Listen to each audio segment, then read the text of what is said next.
Indiana game, what do you think is the most telling? For me, in terms of what, like the because we can go in a number of different directions, but for me, the thing that was most telling about the last 2 weeks is that Kyle McCord had his back against the wall, and he was on the verge of losing his opportunity to be the starting quarterback at Ohio State, something that he has spent his first 3 years trying to become. And so he saw that leaving, and so he's played his best ball the last 2 weeks, which is exactly when Ryan Day wanted it to happen. He wanted to see somebody respond. He wanted, when we talked to him last week, he said, we asked him what was the tiebreaker, what will the tiebreaker be? And he said, I want to see somebody who can win at the end, somebody who can be backed up at the goal line, somebody who can be, losing in the fourth quarter and still come out and win. And how do you can't figure that out in practice. One way that they have been able to replicate that is with Kyle McCord seeing his future flash before his eyes, basically, and then responding by playing his best football, winning the job for now. And really, that's the best kind of just pressure that these guys can be under. They've tried to pressure him these last 2 weeks, and you've seen one guy rise up a little bit and one guy not rise up as much. So that's my takeaway in terms of how it was won. But I want to see both of them in this game and see them both where the outcome is still in doubt. Now, that will also depend on how well Devin Brown plays this week. Ryan Day said that if things go well this week, then maybe that means he plays in the second quarter. If things don't go well this week, maybe that means he plays in the fourth quarter. This is still an ongoing thing, and neither one of them can take a break right now. You can only ramp it up and increase it. So this week will tell us how much, these next couple of days, today and tomorrow, will basically tell us how much Devin Brown will play, and we'll know kind of how well he played in practice by how early he gets in the game. But even that's going to be dependent on circumstance. And, if Ohio State gets backed up, Indiana punts the first sometime in the second quarter, and that was going to be the time you wanted to throw Devin Brown out there. And now, do you really want to put him out there on 1st and 10 from your own 2-yard line? Maybe, maybe not. Maybe that's a great test, but not if it's 0-0 at that point. And if it's 0-0 at that point, why shouldn't you put him out there? Because you're not moving the ball. So there's a bunch of different factors in terms of how and when and why.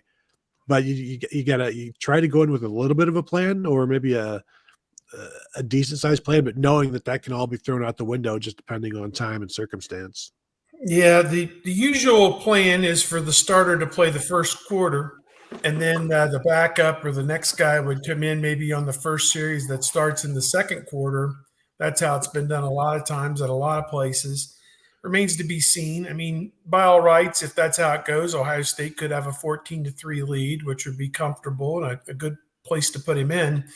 I made the point on our podcast yesterday that we filmed right after the announcement that I would tend to doubt that you would see Devin Brown go in a situation where the ball is on the Indiana 5-yard line, to take over after a turnover or a return at the 5-yard line and going in, because you want to make sure you punch that in the end zone.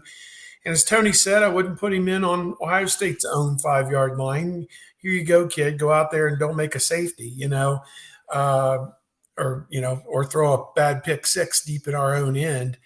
I would think in the middle of the field, you'd have no qualms with an early lead, 7-3, 10-3, 14-3, 14-0, whatever it could be in the second quarter to put that guy in. So, again, a lot of supposition about how this game is going to go. I came to this quarterback conclusion to say, I want to pick apart this decision, but I can't, because it seems like the most reasonable decision that if Kyle McCord has outplayed Devin Brown, if it was neck and neck, and I believe Ryan Day, correct me if I'm wrong, even acknowledged at one point that Devin Brown was surging, that he was looking really good and had possibly taken the lead. But Kyle McCord, the more consistent player in the last 2 weeks in a close race, but a decided edge to Kyle McCord, then this is the best way to approach it, because you've got two quarterbacks who have not been on the stage. It would be one thing if Kyle McCord was fending off Devin Brown as an incumbent, who had turned in a 30 touchdown season last year, but he's not.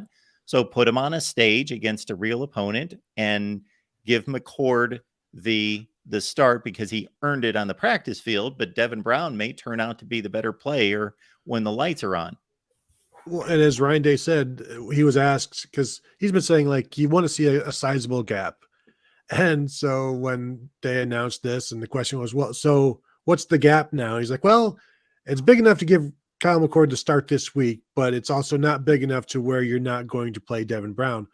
But also Devin Brown has played well enough to earn time, and coaches always talk about guys who are game ready and they've earned it. So we've got to find ways to put them out there.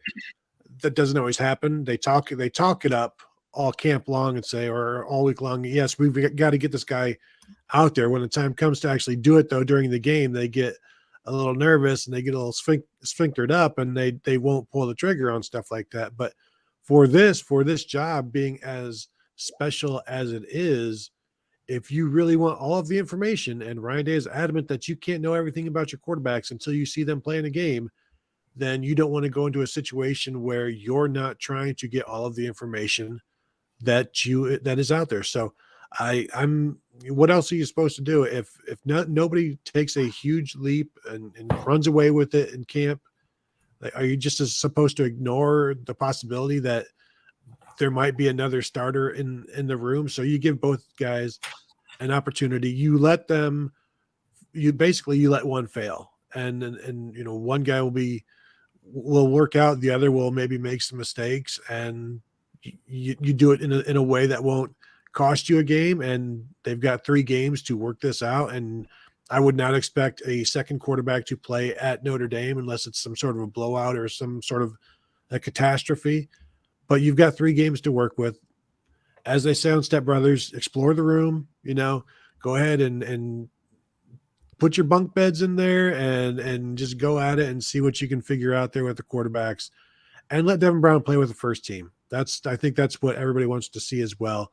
Just let them both have the same opportunity with the same guys. Because when we would get to see them in practice with the split fields, I would always see Kyle McCord with the second team offensive line. Devin Brown would have the first team offensive line, and you'd see Kyle McCord basically running for his life. And you're like, how is this fair? But as Day said, like, don't worry, they all got plenty of snaps with the first team offensive line. Don't just base everything you see on what they did with the split field. But I think you got to give them both a shot in games, because Ryan Day keeps talking about you can't know until you see it in the game. So if you want to know, you got to see it in the game.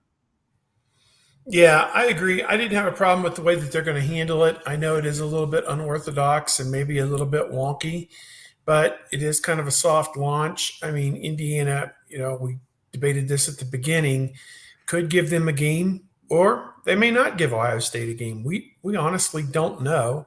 I'm leaning more toward the fact that they won't.